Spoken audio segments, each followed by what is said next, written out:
निश्चितच मराठा समाजाला आरक्षण देता येईल, आपल्याला सब कॅटेगरेशन करून देता येईल।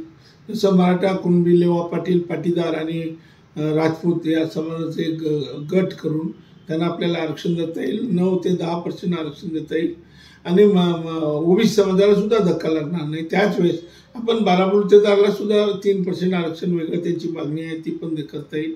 आणि जे मुळात आता आरक्षण आहे ओबीसीचं, या ओबीसीची भीती दाखवत आहेत लोकांना, तर माझा फॉर्म्युला असं सांगतोय की जे भटके समाज आहे त्यांना 2.5% आरक्षण आहे ते 3% करता येईल।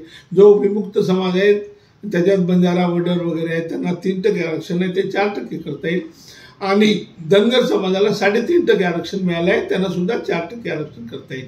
अशा प्रकारे पुनर्रचना एकंदरीत काय तर ओबीसीचं जे आरक्षण आहे त्याची पुनर्रचना करून आपल्याला आरक्षण देता येईल, सब कॅटेगरेशन करून देता येईल। आणि कायदेशीर आहे हे सर्वोच्च न्यायालयाच्या इंदिरा साहनी केसच्या मध्ये ज्या काही सूचना केल्या होत्या, जे काही सजेशन आलेले आहे त्याप्रमाणे आहे।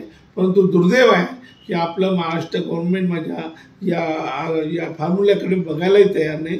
त्यांना भीती ओबीसीची वाटते आणि ओबीसीची भीती वाटते म्हणून ते आरक्षणाला धक्का लागेल असं म्हणतात। माझं म्हणणं आहे की 27% आरक्षणाला मुळीच धक्का लागणार नाही। 27% ओबीसीचं सोडून आपण मराठ्याला आरक्षण देऊ शकतो, परंतु जोपर्यंत आपले मुख्यमंत्री उपमुख्यमंत्री माझा फॉर्म्युला बघणार नाही त्यांना ते करणार नाही। माझ्याकडे फॉर्म्युला तयार आहे, रेडी आहे आणि त्यानंतर याच्या उपर जाऊन आता GR सुद्धा ड्राफ्ट करून ठेवलेला आहे। म्हणजे 24 तारखेच्या आत आज जर मला मुख्यमंत्री भेटले, उपमुख्यमंत्री भेटले तर 24 तारखेच्या आत आपण त्याच्या हातात, जरांगे पाटलाच्या हातात GR देऊ शकतो। हा घे बाबा GR, हे घे आरक्षण।